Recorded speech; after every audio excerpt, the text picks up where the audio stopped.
if you are new to cutting hair, I'm sure all of this feels foreign, even holding your tool. So I wanna show you how to do that so it feels the most natural. So if you're right-handed, put your right hand out just like this and place the clipper like that.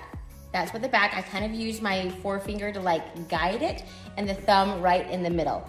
Now that also helps you to put the clipper correctly on the head. When you go to put the clipper, you do not want the clipper to be pointed that way, and you do not want it to be pointed this way. You want this part to be very flush against the head, just like that.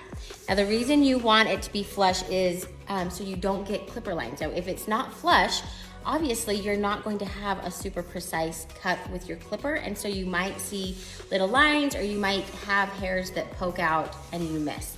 So let me just give you a quick demonstration. You put the clipper in. You always want to start below the hairline. So you don't want to put your clipper right where the hair starts. You want to get any little hair below that. So go right here. See how my clipper is super flush? And you go straight up.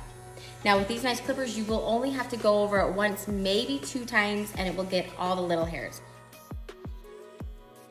If your little boy complains about the guards being too sharp, it's not the guards, it's actually the angle that you are putting the clippers on the head. And I promise you, it will get more natural.